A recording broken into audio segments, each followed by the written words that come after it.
Minsan, may mga di inaasahang nangyayari sa atin o sa paligid natin. Mapipilitan ka maging matapang at harapin anuman ito.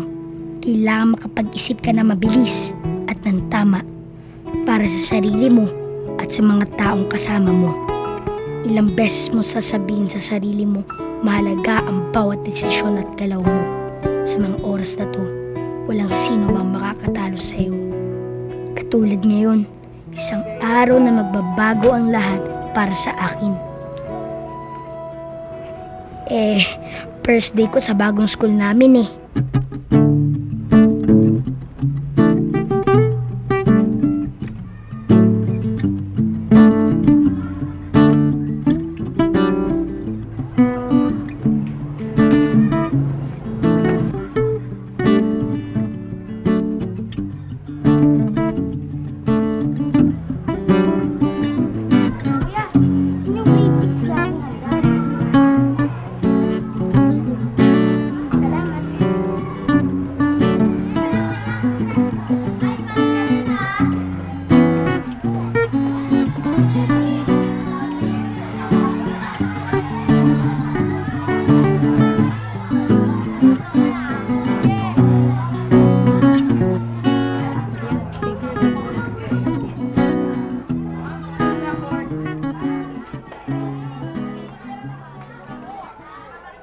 Class, this is John Michael Vincent Panganiban, your new classmate from Manila. John will be staying with us for the rest of the school year.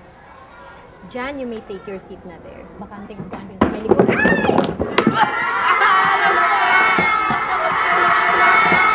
Class, quiet. Di ba hindi natin dapat pagtawanan ng mga na-aksidente? O nasaktan ba kayo? Kasi naman noon ko pa sinasabi na hazard sa exit at entry point yung basurahan. Ayun nakahanang naman sa pinto. Nikki, kung hindi ka late, hindi ka sana tumatakbo at hindi ka sana makakabangga ng tao. O wag nang maninisi ng ibang bagay at ibang tao, okay? Sorry po, ma'am. Okay, you may take your seat now. Sige na.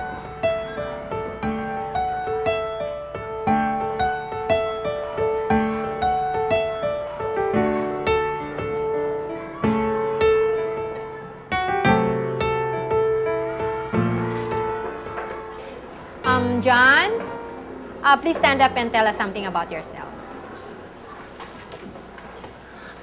Good morning. My name is John Michael Vincent Panganiban. Please call me John. We just moved here from Caloocan City. My daddy is the new editor of the provincial newspaper, while my mommy is the new assistant director of the provincial hospital. Thank you. Our lesson for today, open your books to page 18. Hi. Sorry kanina ha. Hindi ko sinasadya. Ako nga pala si Nikki. Lumalakas ang ihip ng hangin. Ang paggalaw ng ulap ay matulim. Kalangitan Yung project, ha? ay makulimlim.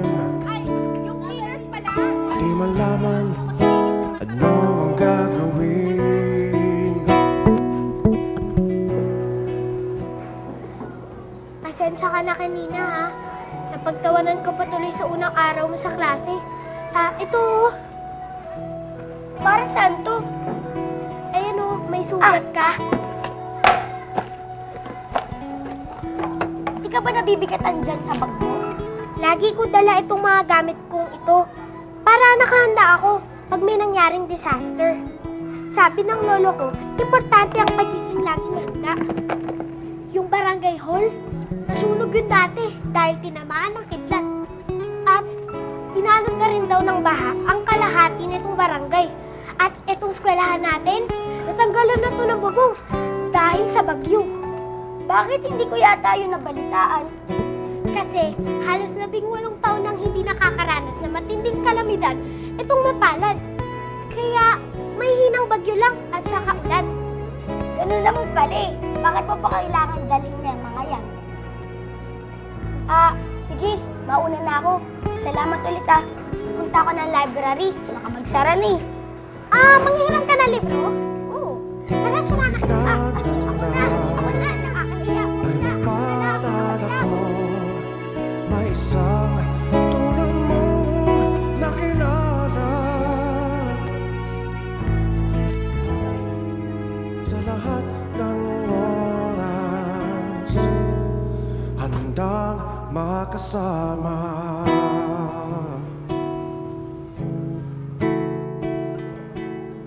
Nakakatakot ito.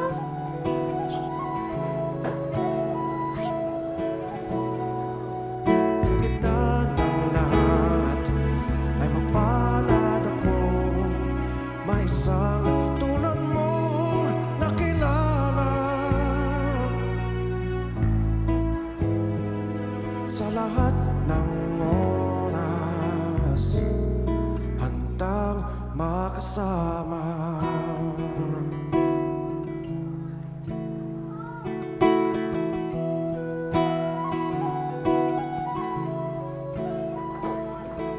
Good afternoon, ma'am. Hiram po ko ng history book. ID mo. Ito po. Temporary ID? Bago ka? Sige, hintayin mo ako.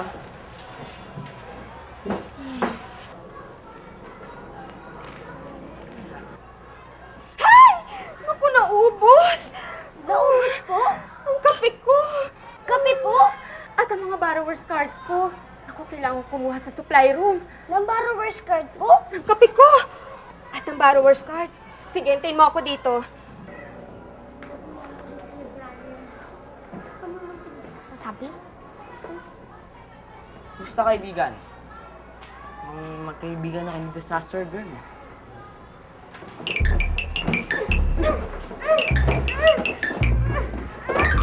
Ano ba? Ayaw nga kayo. Ayaw. Kukunin nyo lang, hindi nyo pa nakuha. Ano ba kayo? Eh, bakit hindi ikaw kumuha?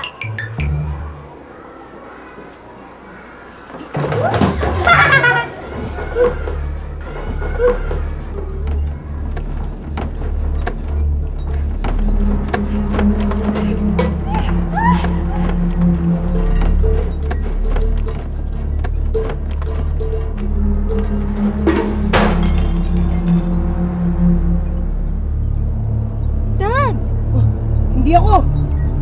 Lindon!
Dali! Diyos ko po! Dalihan nyo!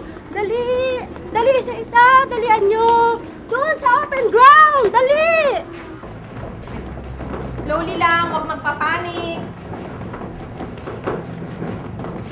Children! Dalihan nyo! Okay, sige! Lourdes, may tao pa ba sa library? Ha? Ubos na? Oo, wala na. Naku nga, lumabas na ako. Tina! Tinan! Bilisan natin! Ay! Tumigil na. Pwede na tayo lumabas. Ryan?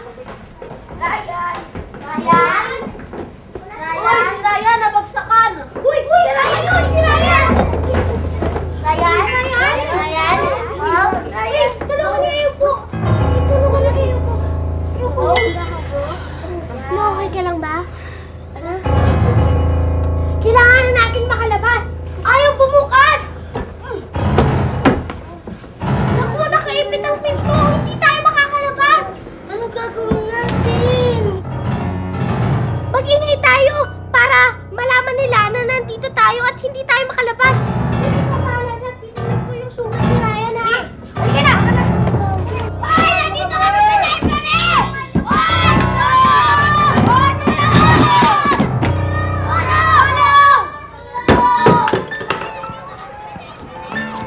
Kids, dito na. Sabay na. Tara. Sige.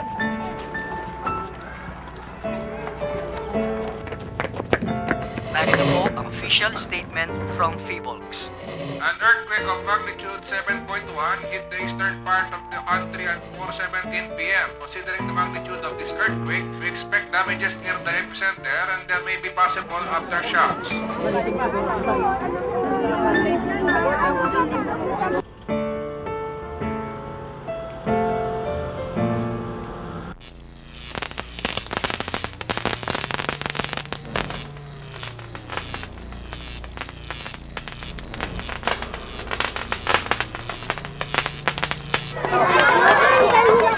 Kasi naman, no, di nila tayo naririnig. Oo nga.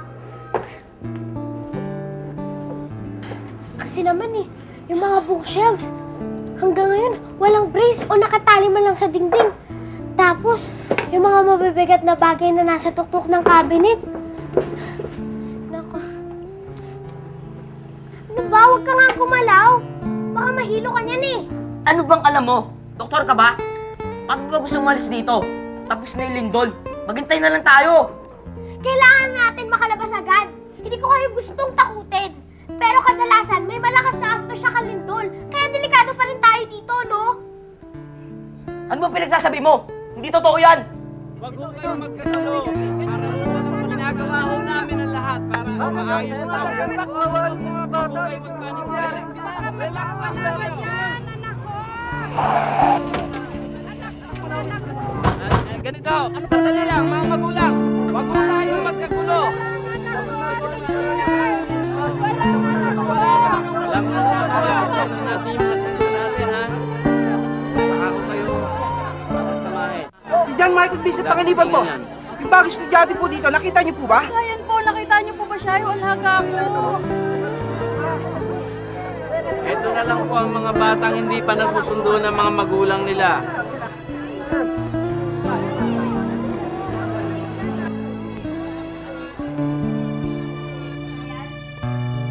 Ryan! Ryan! Ano ba?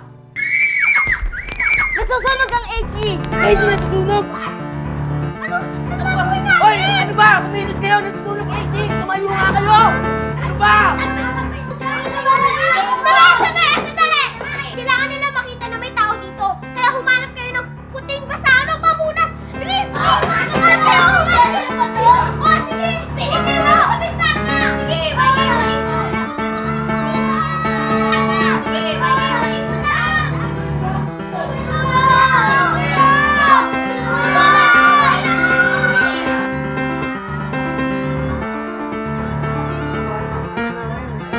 Ayun o! Natin doon!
Alam mo, Nikki, dumarating ang mga sakuna na hindi natin inaasahan.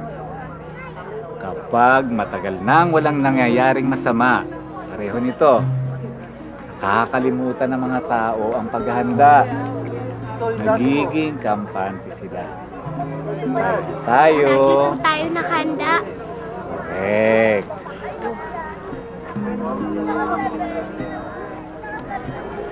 Father po ni John. Sana. Ano nangyari kanina? Kung minsan, may mga di inaasang nangyayari sa atin o sa paligid natin, mapipilitan ka maging matapang at harapin anuman ito. Katulad ng unang araw ko sa eskwela, isang araw na nagbago ang lahat para sa akin. Lumalakas ang ihip ng hangin, ang paggalaw ng ulap ay matulim.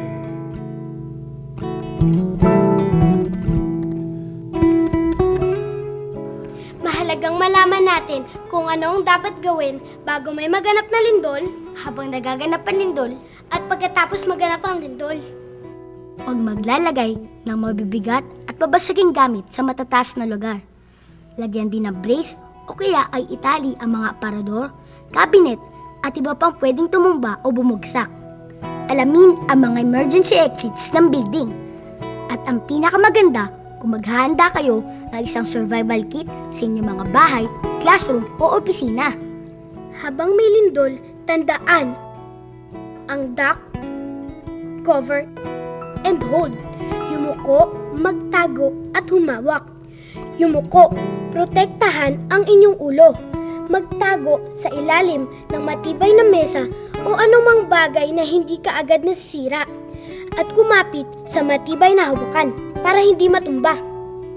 Kung walang mapagtataguan na mesa o desk, maupo na lang sa sahig at kumapit sa matibay na bagay. Pagkatapos ng lindol, manatili at humanap ng open space at manatili doon. Maglagay ng libro o bag sa ibabaw ng inyong ulo para proteksyon sa nagbabagsakang bagay. Maghintay ng tulong o ng sundo ninyo kung nasa eskwelahan kayo. Ibaba ang main electrical switch. Patayin ang mga kagamitan na pwedeng panggalingan ng sunog, gaya ng electrical appliances, kalan, gasera o kandila. Yung mga batang biktima ng lindol ay kinakailangan dumaan sa processing o stress debriefing para mawala ang trauma at bumalik sa normal na buhay.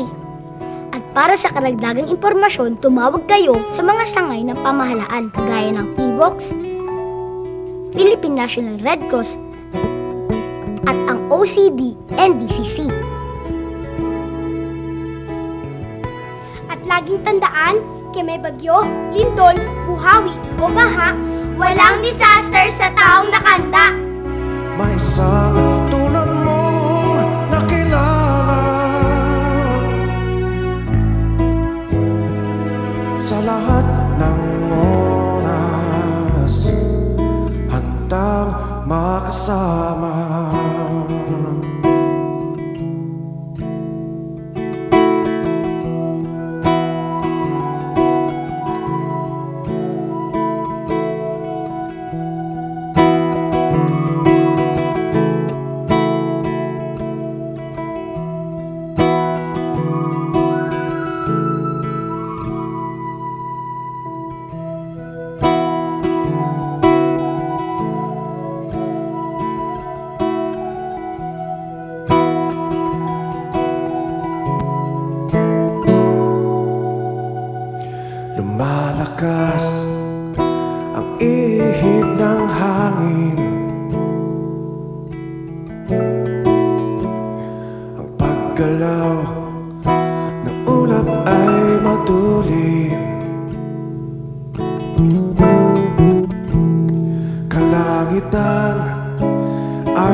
lamang ano ang gagawin.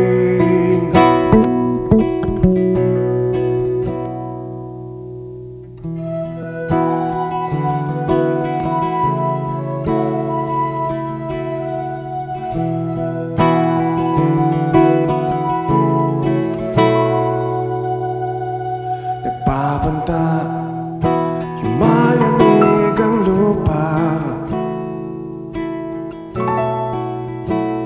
at ang ulan ay ayaw nang tumila.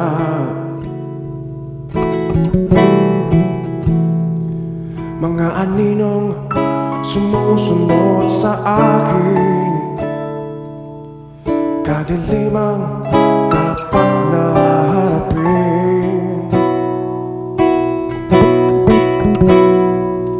Sa gitna ng lahat ay mapalad ako, may isang tulad mong nakilala. Sa lahat ng oras, handang makasama.